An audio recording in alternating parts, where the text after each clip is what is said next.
Continúa activo el incendio declarado ayer en Balboa, en El Bierzo, aunque está próximo a ser controlado y ya ha bajado a nivel cero. Un amplio dispositivo sigue trabajando en la zona, como lo han hecho también en el de Colina, en Burgos. Cerca de la medianoche lograron controlar las llamas. Hay unas 100 hectáreas calcinadas de cereal y matorral. Ahora se vigilan los rescoldos. ¿Qué tal? Buenas tardes. Seguimos pendientes de los focos de los incendios y también de los focos de coronavirus. Acabamos de conocer uno de 6 positivos en una familia de Corullón, en León, tras un brote en el País Vasco. Y nos fijamos también en los 2 registrados ayer en Burgos, con 12 y 9 personas contagiadas respectivamente y vínculos con Aragón. Luis Ángel Rozas, ¿Burgos están ya controlados? Pues no, todavía no están controlados estos brotes. De hecho, hay 64 personas en vigilancia epidemiológica por haber estado en contacto con alguno de esos 21 contagiados. 3 han dado positivos en las últimas horas, casi todos ellos en aislamiento domiciliario, a excepción de la más grave, una mujer de 52 años que ha sido ingresada en la UCI de este Hospital Universitario de Burgos. En Ágreda, en Soria, una guardería está cerrada desde que uno de los niños dio positivo en la prueba PCR la semana pasada, después de haber estado en contacto con un familiar que también había dado positivo. Los contactos son negativos, pero están en cuarentena. Han estado también en la primera línea de lucha contra el coronavirus. Son los médicos internos residentes, los MIR. Acabada su formación, la Junta ha ofrecido contratos a todos, pero solo 1 de cada 4 lo ha aceptado. El resto se va a hospitales de otras comunidades. ¿Por qué? David, médico residente en Salamanca, nos cuenta que fuera ofrecen contratos por más tiempo. Retener a la gente que se está formando en nuestra comunidad, que es una pena que después de estar aquí 5 años formándonos, pues nos vayamos a otras comunidades porque ofertan más meses de continuidad. Y en las próximas horas seguiremos hablando de calor, pero sobre todo de las tormentas que van a ser fuertes en zonas de montaña. De hecho, Francisco, ya está cayendo en la zona oeste de la comunidad. Así es, Edu, buenas tardes. Ha caído ya esta mañana algunos chubascos y algunas tormentas en el oeste de Salamanca, de Zamora y de León. Las temperaturas esta tarde van a bajar un poco en zonas del sur, pero en general seguimos por encima de los 30 grados, mucho calor todavía en Valladolid, Zamora, Salamanca y el sur de Ávila, y se van a formar esas nubes de evolución que nos van a dejar chubascos y tormentas en zonas de montaña. Están activos los avisos por tormentas en zonas de León y también en la Ibérica, donde pueden venir incluso acompañadas de granizo. Y para tormenta, aunque deportiva, la del Numancia, que consumó anoche el descenso a Segunda División B en una última jornada surrealista. La suspensión del partido entre Deportivo de La Coruña y Fuenlabrada debido a 8 positivos por coronavirus en el equipo madrileño va a tener consecuencias. Los clubes afectados interpondrán denuncias por considerar adulterada la competición.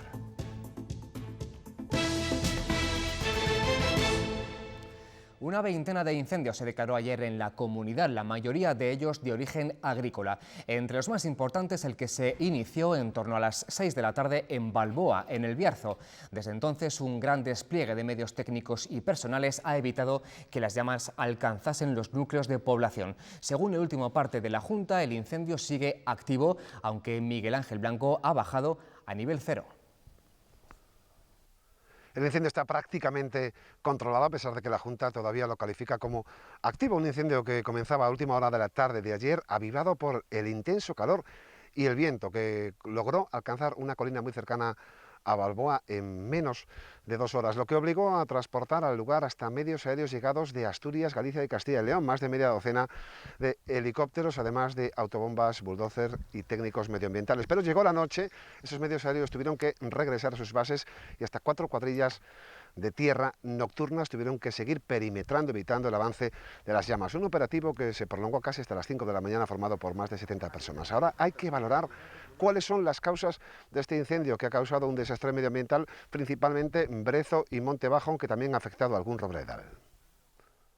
Yo espero que no haya sido provocado, porque habría que estar bastante loco para, en un día como el de ayer, con el viento que hacía y las temperaturas que hacían, ponerle fuego de abajo para arriba, sabiendo que tenemos 2 pueblos ahí arriba que siempre están en peligro. Y toda la noche han estado trabajando en la extinción del incendio declarado ayer en Colina, en Las Merindades, Burgos, aunque los peores momentos se vivieron por la tarde. Hasta allí se trasladaron medios de la Junta y del Ministerio, la Brigada Forestal de Lubia, helicópteros y hasta un bulldozer. Esta mañana ha bajado a nivel cero este fuego que se originó en un terreno agrícola. Nos vamos hasta allí con Leticia Gutiérrez. Leticia, ¿cómo está ahora la situación? Buenas tardes. El fuego quedó controlado minutos antes de la medianoche después de una gran jornada de trabajo de más de 80 efectivos antiincendios con numerosos medios materiales. Temieron que las llamas llegaran a los pueblos colindantes, cosa que finalmente no sucedió. Ya completamente extinguido el incendio, ahora los vecinos recuerdan que no es la primera vez que se quema esta peña conocida como Peña Revilla. Sobre el terreno, efectivos antiincendios se afanan en refrescar parte de la zona afectada a pocos kilómetros de la localidad burgalesa de Colina. Las llamas se han llevado por delante más de 150 hectáreas de masa forestal. Por lo que nos han comentado los propios medios de la Junta, estaban en unos 160, lo que sí que sabemos que había un frente de 5 kilómetros, que hasta la 1 de las 2 de la mañana hubo retenes aquí apagando. Una chispa originada en una máquina agrícola que trabajaba en esta finca originó el incendio que mantuvo en jaque a casi un centenar de efectivos desde el mediodía del lunes. Han trabajado bulldozer también para trabajar en la zona, agentes medioambientales, celadores y por lo menos 2 o 3 charlies de los equipos de las autobombas de la Junta. Hoy la carretera de Colina ya está transitable, tuvo que ser cortada por el elevado riesgo. Las llamas cruzaron la vía.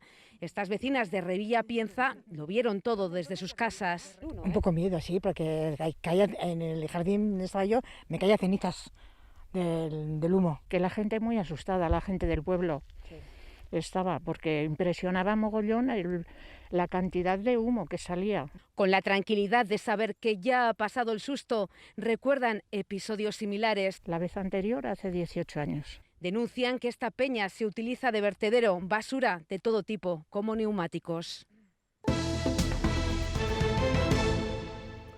Vamos ya con la información relativa al coronavirus en nuestra comunidad. A última hora de la mañana, la Junta ha confirmado 6 positivos en una familia en la localidad berciana de Corullón, tras un brote en el País Vasco. Hay otras 10 personas en estudio epidemiológico y en Burgos ya son 3 los brotes de coronavirus registrados en los últimos días.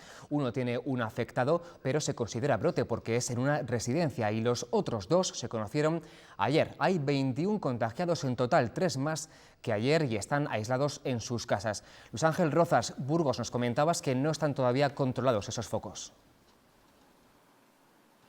Así es, todavía no se pueden dar por controlados. De hecho, hay 64 personas del entorno de estos contagiados que se encuentran en situación de vigilancia epidemiológica. En las últimas 24 horas, como bien decías, 3 nuevos PCRs positivos, han aumentado hasta 21 los afectados en los dos grupos, los 2 rebrotes más importantes, los que más preocupan en estos momentos, ambos en la capital burgalesa. Uno de ellos, estos tres jóvenes se suman a uno de los brotes, un grupo de amigos que recientemente se desplazó hasta Pamplona. En el otro brote, con 12 personas afectadas, no ha habido nuevos casos en las últimas horas, pero sí tenemos el caso más grave. Corresponde a una mujer de 52 años de edad que ha tenido que ser ingresada con problemas respiratorios en la unidad de cuidados intensivos de este Hospital Universitario de Burgos. El resto, los otros 20, permanecen aislados en sus domicilios. Gracias, Luis Ángel. En Palencia, la escuela infantil Cres Sanz ha vuelto a abrir sus puertas tras detectarse un caso de coronavirus en el alumnado y comprobar días más tarde que no ha habido brote. La escuela permanecerá abierta hasta finales de mes con los denominados grupos burbuja. Hoy, en su primer día, solo han acudido a estas instalaciones 4 niños. Marta Caño. Así es, el pasado día 9, la escuela infantil Cres Sanz cerró sus puertas tras detectarse un caso de COVID-19 entre su alumnado. La Junta realizó las pruebas correspondientes tanto al personal docente como a los niños, dando todas negativo. 10 días después, estas pruebas se repitieron y de nuevo volvieron a dar negativo. Tras la desinfección por los bomberos de esta escuela, los niños han vuelto hoy al colegio, aunque de forma tímida, ya que algunos padres han decidido no traer a sus hijos para evitar riesgos. La guardería María Coronel y Arana de Ágreda está cerrada y sin niños desde la semana pasada. El ayuntamiento tomó la decisión en cuanto los padres de uno de los usuarios advirtieron que habían tenido contacto con un familiar que después dio positivo por la COVID-19.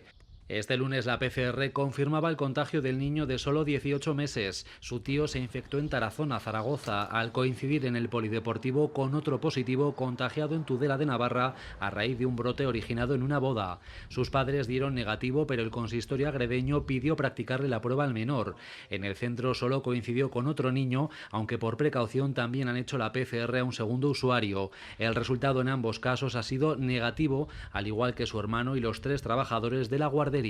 Todos se encuentran en cuarentena. El centro no reabrirá sus puertas hasta el mes de septiembre. Una vez finalizada la formación de los MIR, la Junta de Castilla y León ha ofrecido contratos a todos los médicos residentes. De las 450 plazas ofertadas, únicamente 112 han aceptado. Solo el 25% de las 170 plazas de medicina familiar se quedará aquí en Castilla y León. En el ámbito hospitalario ocurre lo mismo. El 75% de los MIR ha decidido rechazar el contrato y marcharse a otras comunidades autónomas. David González es cacereño, estudió medicina en Salamanca y no tuvo dudas. Quería hacer el MIR en cardiología, uno de los servicios punteros del complejo salmantino.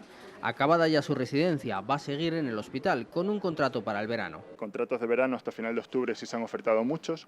Atención primaria también para los médicos de familia también han contratado pues prácticamente al 100% de los que han finalizado. Entonces lo que sí venimos demandando pues son contratos un poquito de mayor duración y mayor estabilidad. De momento no hay más opción que coger esos meses. Enfrente hay otras comunidades, asegura, que ofrecen contratos más amplios. Por eso muchos MIR deciden irse al acabar su etapa en Castilla y León. Que es una pena que después de estar aquí 5 años formándonos, pues nos vayamos a otras comunidades porque ofertan más meses de continuidad. Lamenta la pérdida así de conocimiento y calidad asistencial de personas formadas en servicios muy reconocidos. En Salamanca en varios servicios destacamos. Hematología es referente a nivel nacional, cardiología es referente a nivel nacional, oncología, es decir, tiene servicios muy punteros. Así que él no tiene duda, le gustaría desarrollar su carrera como cardiólogo en Salamanca, aunque de momento solo tiene contrato hasta noviembre.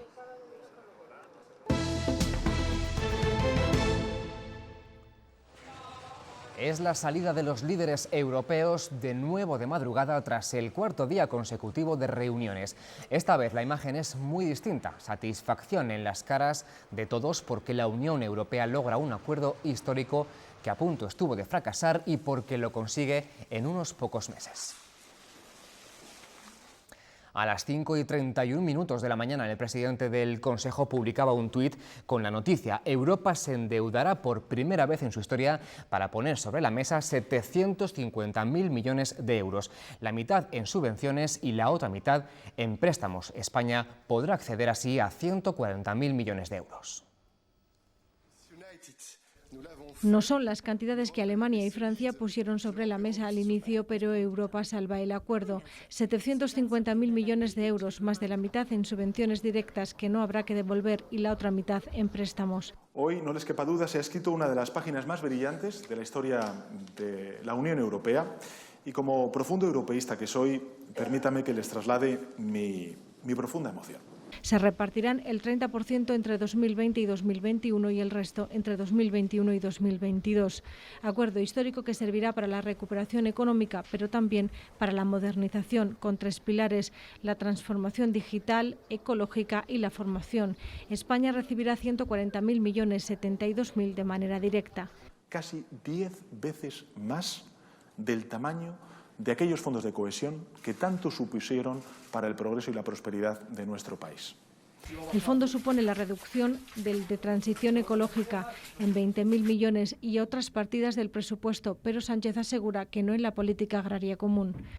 El conjunto de las intervenciones de la política agrícola común en forma de ayudas directas, de medidas de desarrollo rural y de medidas de mercado van a tener la misma cuantía. Si algún país no cumple, podrá activarse un freno de emergencia, pero no podrá hacerse sin el acuerdo de la Comisión.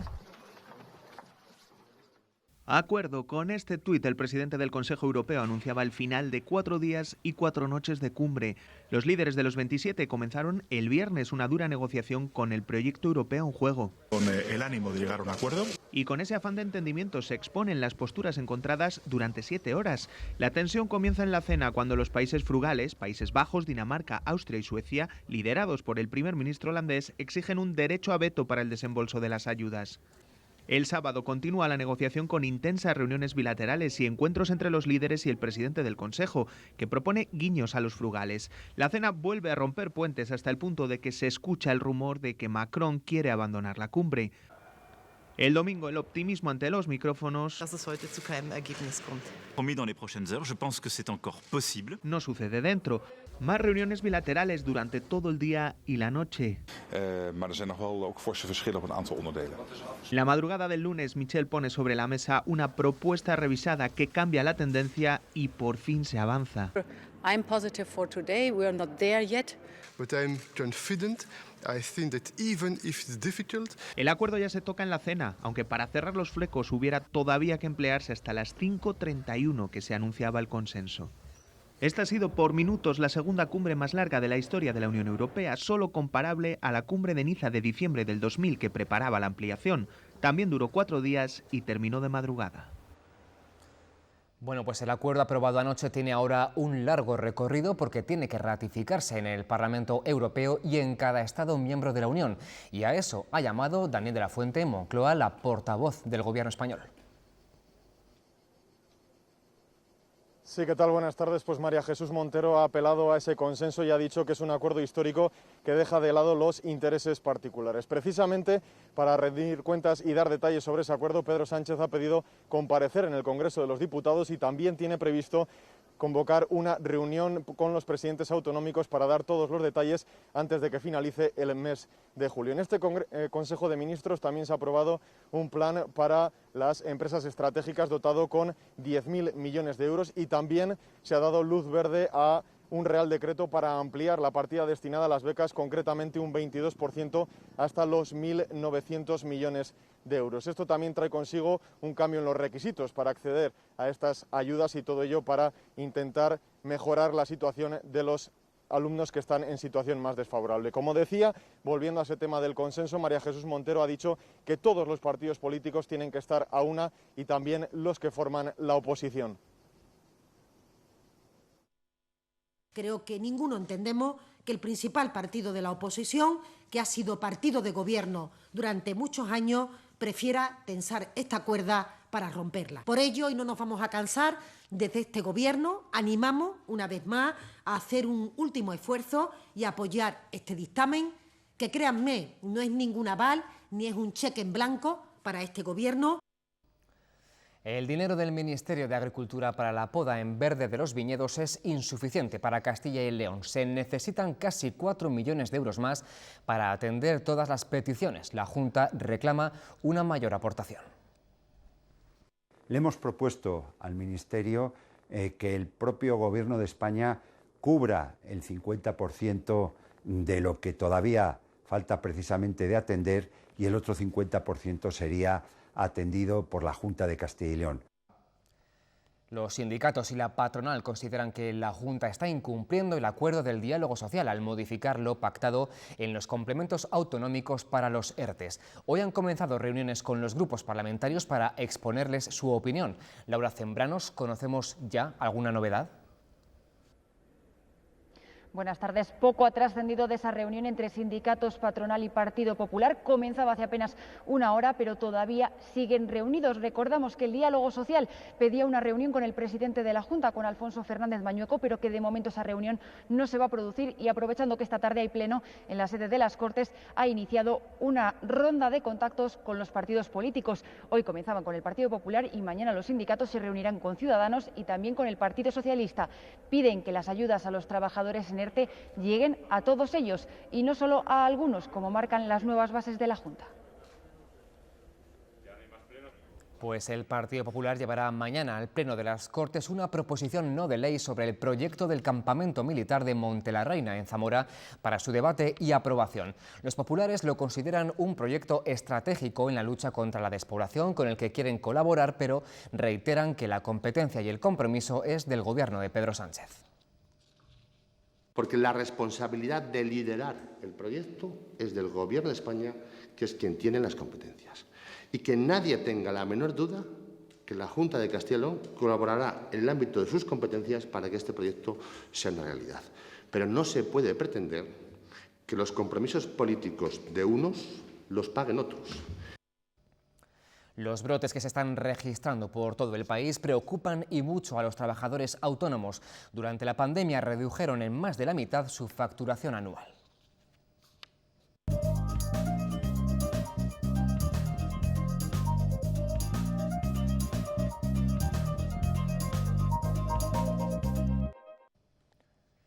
Según el último barómetro de ATA, la Asociación de Trabajadores Autónomos, el 60% cree que la economía se recuperará en un año, siempre y cuando no vuelva a parar la actividad. Según ATA, un nuevo confinamiento acabaría con miles de negocios. Manifestación del sector taurino frente al Ministerio de Trabajo en Madrid. Piden la dimisión de la ministra Yolanda Díaz y le exigen ayudas aprobadas para el sector cultural. Decenas de personas han acudido a la llamada de la Fundación del Toro de Lidia entre gritos de tauromaquia, escultura o no a la discriminación. Toreros y banderilleros aseguran estar en una situación dramática y denuncian una persecución ideológica del Gobierno a un sector que crea 200.000 puestos de trabajo en nuestro país.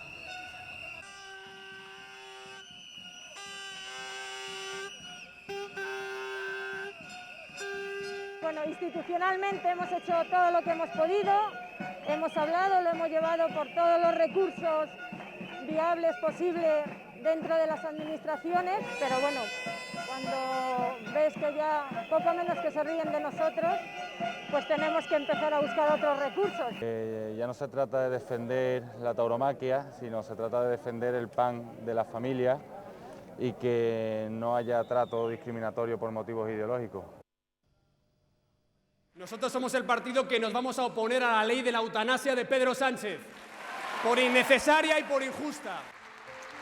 Así se presentaba hace hoy justo 2 años Pablo Casado, tras haberse proclamado presidente del PP y vencer en las primarias a Soraya Sáenz de Santamaría.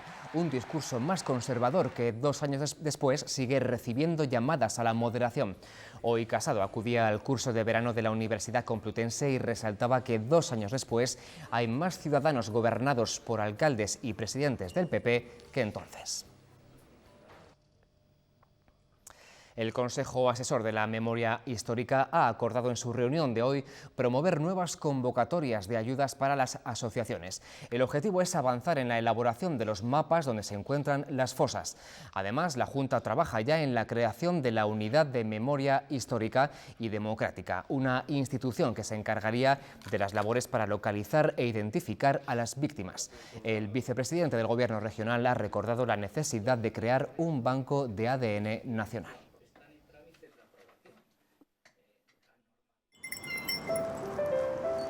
¿Recuerdas? Esta farmacia fue mi casa y la de tantos. Aquí aprendí lo que es estar siempre de guardia. Es permanecer en primera línea, como en esta pandemia. Así que cuando veas esta cruz, recuerda que nuestros farmacéuticos han estado y estarán para ti, siempre de guardia.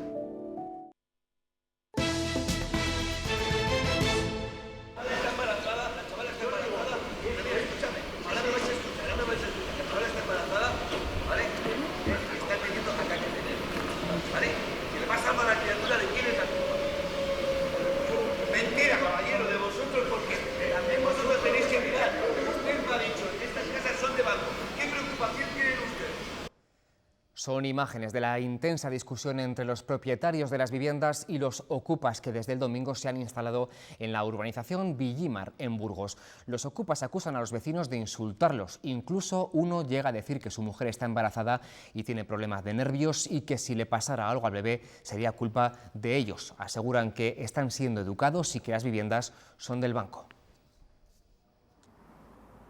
3 viviendas de esta urbanización de Villimar en Burgos han sido ocupadas pocos días antes de entregarse a los propietarios. Los hechos ocurrieron la noche del domingo al lunes. Hasta aquí se trasladó la policía y tomó los datos a los ocupas. Sin embargo, será un juez el que tenga que dar la orden de desalojo de estas viviendas. Los vecinos, por miedo a que se instalen también en sus viviendas, han pasado la noche aquí y a lo largo de la mañana hemos podido ver cómo se instalaban esas alarmas para prevenir, como decimos, que ocupen esas viviendas. A partir de esta tarde a las 7 los vecinos se van a concentrar para pedir que los ocupas abandonen sus viviendas. La Guardia Civil ha detenido a 2 personas a las que se les acusa de 45 hechos delictivos que se han cometido en 15 provincias del territorio nacional, entre ellas Ávila, León, Soria y Zamora. Los autores sustraían casi siempre carteras, teléfonos móviles y otros objetos de valor a trabajadores de establecimientos públicos. 9,176 es la nota media del grupo de bachillerato de Ciencias del Instituto Conde Lucanor de Peñafiel, en Valladolid. Su profesor, David Hernández, no disimula su orgullo, que ha tenido repercusión en todo el país, pero también pone el foco en la educación en el medio rural, donde hay, aseguran, mucho potencial. Por eso piden más recursos para aprovecharlo. Está muy orgulloso de sus 23 alumnos de bachillerato de ciencias y no es para menos. La media del grupo en la EBAU es de 9,176. La moda de sus notas es 10, porque hemos tenido 4 o 5 dieces, 2 o 3 9,9 y, por ejemplo, la mediana es 9,55. David valora más el esfuerzo si cabe. Dice que los centros del medio rural están en desventaja con los urbanos, circunstancias que no han empañado el potencial de estos alumnos. Tenemos que apostar por esa gente que está en el mundo rural. La clave de su enseñanza es la cercanía y funcionalidad. El primer día que llegas a clase todos están con cara de miedo, la mayoría, y como empieces a explicar algo sin directamente, ¿no? Pues a muchos los pierdes ya para todo el año. El estado de alarma les puso a prueba, pero una vez solucionados los problemas de conectividad, fue una oportunidad para estudiar desde otra perspectiva. En temas de estadística hemos trabajado mucho con los datos del coronavirus, también en probabilidad. Y atención a las escuelas universitarias, porque los chicos ya han elegido destino. Estudiantes de medicina, un montón de ingenieros, pues ahora últimamente hay muchas ramas enfocadas a la informática, dobles grados con estadística. David teme que este potencial acabe fuera de España. El que va a repetir es él. Ya ha confirmado que el año que viene tendrá su plaza en Peñafiel. Las obras de construcción del nuevo edificio de los juzgados de la ciudad de Segovia concluirán en la primavera o el verano de 2022. Es el plazo anunciado este martes por la subdirectora general de Obras del Ministerio de Justicia, que ha visitado el exterior del inmueble. Ahora apenas un esqueleto, pero donde ya son visibles las grúas y el movimiento de los operarios de las constructoras. La inversión es de 12 millones de euros.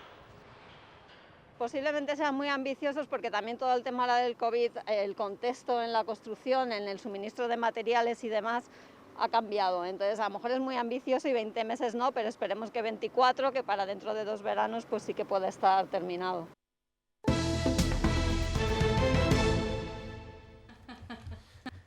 El mundo académico lamenta la pérdida de Francisco Rodríguez Adrados. El salmantino ha fallecido en Madrid, ciudad en la que residía, a los 98 años. Académico de la RAE desde 1990, Rodríguez Adrados ha sido un estudioso del mundo clásico de proyección universal. De hecho, en los últimos años ha peleado de manera incansable para evitar la pérdida de peso de las humanidades en los currículos educativos. Fue, entre otras muchas distinciones, honoris causa por la Universidad de Salamanca y Premio Nacional de las Letras. Los consejeros de Cultura de Castilla y León, Extremadura, Galicia y Andalucía han suscrito el proyecto El Camino de la Plata. El acuerdo nace con la finalidad de impulsar esta ruta del Camino de Santiago de cara al Año Santo Jacobeo 2021. La vía cruza España de sur a norte y cuenta con un importante valor patrimonial, histórico y cultural. Las 4 comunidades se han unido para cooperar juntas por la protección y la promoción del itinerario. Un objetivo muy claro: colaborar en la promoción del Camino de Santiago y en especial de la Vía de la Plata, realzando los valores propios de la ruta jacobea para conseguir un efecto multiplicador que ayude a conseguir un futuro mejor a nuestras comunidades autónomas. La provincia de Ávila cuenta con más de 150 peñas graníticas que son parte de la historia de cada municipio. Ahora se pueden ver en una exposición fotográfica con una treintena de instantáneas que ya se pueden visitar y con las que hoy les decimos adiós. Después llega Diego Espinilla con los deportes. Feliz tarde, hasta mañana.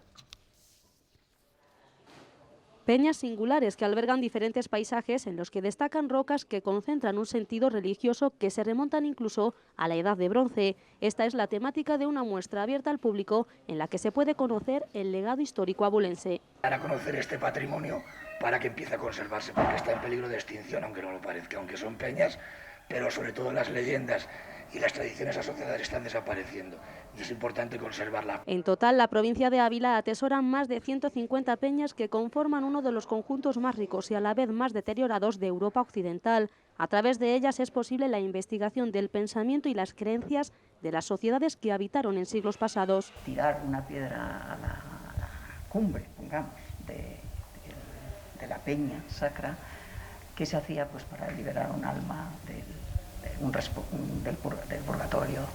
Entonces eso es una tradición celta. Una muestra bajo el título Peñas Sacras en Ávila, conformada por 32 fotografías y que no dejará indiferente a nadie.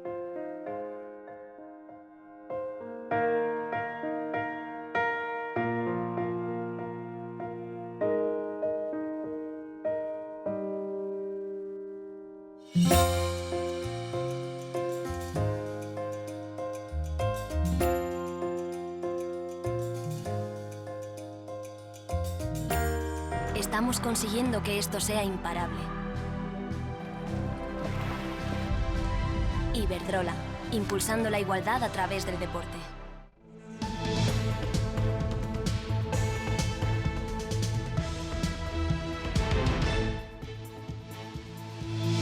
Una adulteración total de la competición. Y claro que la clave está en buscar de quién es la negligencia. 8 jugadores del Fuenlabrada han destapado la caja de los truenos en segunda división. Numancia, Deportivo, Elche y Rayo Vallecano reclamarán la repetición de los partidos de la última jornada porque consideran que se ha adulterado la competición. Los sorianos consumaron el doloroso descenso.